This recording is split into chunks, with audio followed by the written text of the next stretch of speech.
All right, so looking at section 6.2, this is where we talked about absolute value. So little reminder from freshman year, the absolute value of a number is its magnitude or its size. And so biggest thing with absolute value is that you are never going to get a negative absolute value. The value inside of that absolute value notation, which is denoted by those bars, it can be negative. But the absolute value final answer itself is never going to be negative, okay? And kind of easy way to think about it is think about the number line, and however far away the number is from 0 on the number line, that's more or less what the absolute value is. So kind of like this example here, the absolute value of 6 and the absolute value of negative 6 are the same. They're both the value of 6. So we have absolute value functions. So an absolute value function is a function of the form f of x equals the absolute value of x. And so we more or less are going to focus on the equations themselves. So we're going to focus on solving these absolute value equations and what we need to do with those. So to solve absolute value equations, the first thing that you have to do is make sure that you get the absolute value expression alone on one side. If it's not alone on one side, you need to use algebra to get it alone on that one side by either adding or subtracting, multiplying, dividing, whatever you need to do to get that absolute value expression alone. Then, given that it's an absolute value, that means that whatever's inside the absolute value could be a negative value or it could be a positive value. So whatever's inside those absolute value bars, you want to set equal to the positive and the negative of whatever the absolute value is.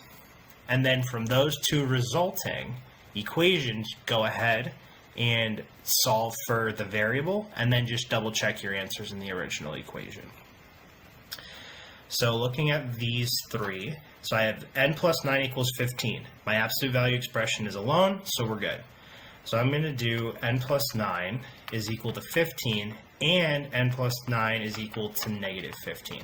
The reason is because this value inside here could be 15 or it could be negative 15 because the absolute value of both is positive 15. So I want to solve both of these equations for n. So I'm going to subtract 9. So I get that n equals 6, subtract 9, and then n equals negative 24. So these are my two possible solutions. So now kind of just double checking and throwing them back in there. If I take this and double check, 6 plus 9, is this equal to 15? 6 plus 9 is 15. The absolute value of 15 is 15, so that's a solution. And then if I plug in negative 24, negative 24 plus 9 is equal to 15. So negative 24 plus 9 is negative 15. And that is equal to, the absolute value of negative 15 is 15, so we're good. So my two solutions here are negative 24 and 6. Looking at the second one, same kind of deal. We have that the absolute value equation, the expression's alone on one side of the equation. So I have n over 15 is equal to 7, or n over 15 is equal to negative 7, because both of their absolute values are 7. So in this case, to get that n alone, I have n over 15. I want to multiply both sides by 15.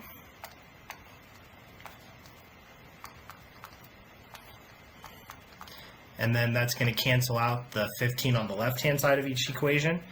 So I have n equals 7 times 15, which is 105. And then negative 7 times 15 is negative 105. So then kind of just, again, double checking that. 105 divided by 15 does in fact equal 7, so we're good there. And then negative 105 divided by 15 also equals 7. Its absolute value equals 7. So we are all set there. So the solutions here are negative 105 and positive 105. And then you do the same exact thing on the last one to solve.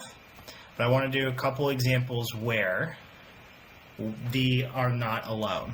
The absolute value expressions are not alone.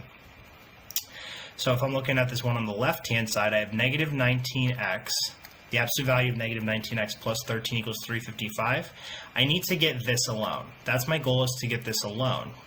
So I have to start by subtracting 13 from both sides. So I have the absolute value of negative 19x is equal to 355 minus 13, which is 342. So now that absolute value expression is alone, exactly what we were just doing. So I have that negative 19x could equal 342, or negative 19x equals negative 342. And so 342 divided by negative 19, to get that x alone, is negative 18.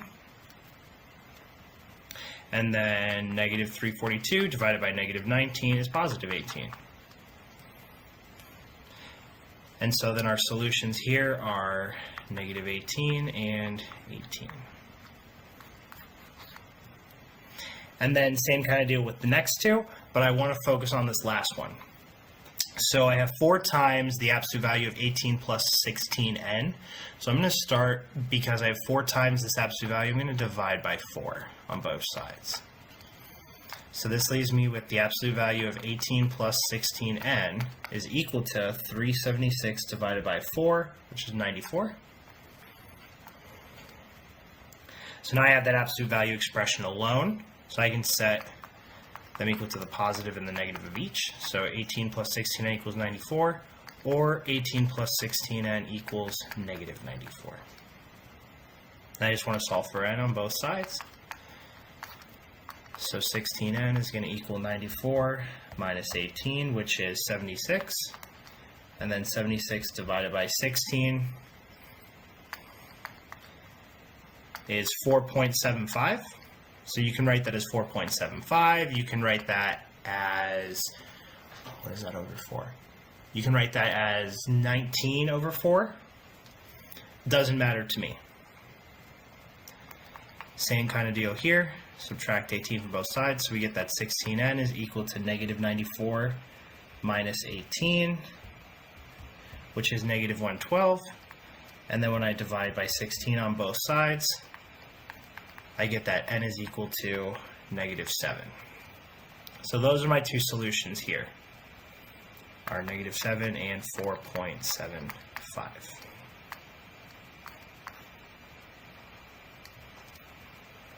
Right? And then for these three, all exact kind of same thing. The goal is get that absolute value expression alone, then set all of it equal to the positive or the negative of whatever is on the other side of the equation, and then solve. And then you'll have two solutions.